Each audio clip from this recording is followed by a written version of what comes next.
जिंदाबाद जिंदाबाद जिंदाबाद। छत्तीसगढ़ शासन होश में आओ, होश में आओ, होश में आओ। प्रदेश सरकार होश में आओ, होश में आओ, होश में आओ।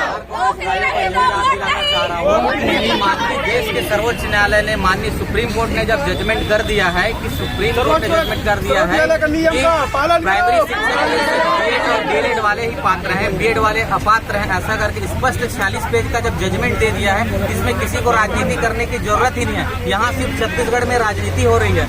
बिहार में, हिमाचल प्रदेश में, सभी राज्यों में लगभग बीएड को प्राइमरी शिक्षक से बाहर किया जा रहा है, लेकिन छत्तीसगढ़ में सिर्फ और सिर्फ सरकार और अधिकारी लोग राजनीति कर रहे हैं और मनमानी कर रहे हैं। बीएड वाले को यहाँ तक कि हम कल गए थे, संयुक्त संचालक चावरे सर जी जो पूरा शिक्षक भर्ती देख रहे हैं, वो स्पष्ट बीएड वाले का पक्ष ले रहे हैं। ये कहीं नहीं कह रहे हैं वो अधिकारी हैं वो किसी का पक्ष नहीं ले सकते, है ना। उनको सिर्फ यही कहना चाहिए कि हम नियमानुसार कार्यवाही कर रहे हैं, क्योंकि नियमानुसार वो कार्रवाई कर ही नहीं रहे तो कैसे बोलेंगे। वो सीधा सीधा बीएड का पक्ष ले रहे हैं, लेकिन बीएड का पक्ष एक अधिकारी कैसे बीएड का पक्ष ले सकता है। उनको न्याय संगत बातें करनी चाहिए, लेकिन न्याय संगत बातें कर ही नहीं रहे, ऐसा हो ही नहीं सकता। जब देश के सर्वोच्च न्यायालय ने ऐसा फैसला दे दिया है, जजमेंट दे दिया है, वो भी 1 पेज 2 पेज का नहीं, हर पेज में लिखा हुआ है कि बीएड प्राइमरी से बाहर है, मतलब बाहर है।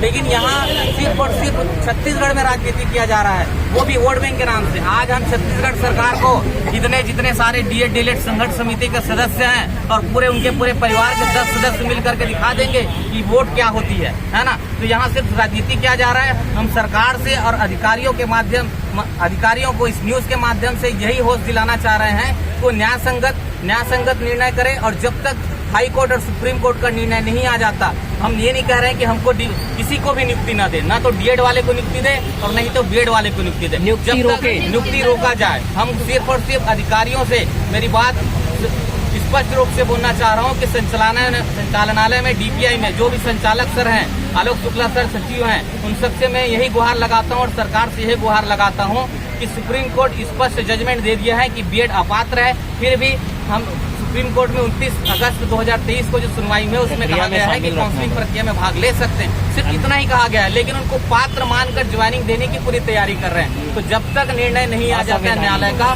तब तक किसी को भी नियुक्ति ना दिया जाए, हम यही कहना चाह रहे हैं। और यदि इस प्रकार से कुछ नियुक्ति देते हैं तो ये संविधान के अनुच्छेद 142 के अनुसार सर्वोच्च न्यायालय का अवमानना होगी, और इस अवमानना का परिणाम सबको भुगतना पड़ेगा। और अवमानना क्या होता है, हम छत्तीसगढ़ सरकार को और छत्तीसगढ़ के अधिकारियों को हम दिखा करके रहेंगे। और रही बात छत्तीसगढ़ सरकार यदि राजनीति कर रही होगी, है ना, तो हम पूरे इतने डीएड संघर्ष समिति के सदस्य दिखा देंगे कि क्या होता है राजनीति। हम सारे जितने भी हैं, हमें अपने वोट बैंक के माध्यम से हमारे परिवार के एक डीएलएड साथी के परिवार में 10 सदस्य हैं, 10 लोग दिखा देंगे कि वोट बैंक के माध्यम से हम दिखा देंगे कि न्याय क्या होता है, और निष्पक्ष न्याय करके वहीं पे दिखाएंगे हम। तो हम यही गुहार लगा रहे हैं छत्तीसगढ़ सरकार से, न हम अपने पक्ष में बोलना चाह रहे हैं, न बीएड वाले के पक्ष में बोलना चाह रहे हैं। हम सिर्फ यही गुहार लगा रहे हैं कि जब तक न्यायालय का अंतिम निर्णय नहीं आ जाता, तब तक किसी को भी नियुक्ति न दे, बस हम यही कहना चाह रहे हैं।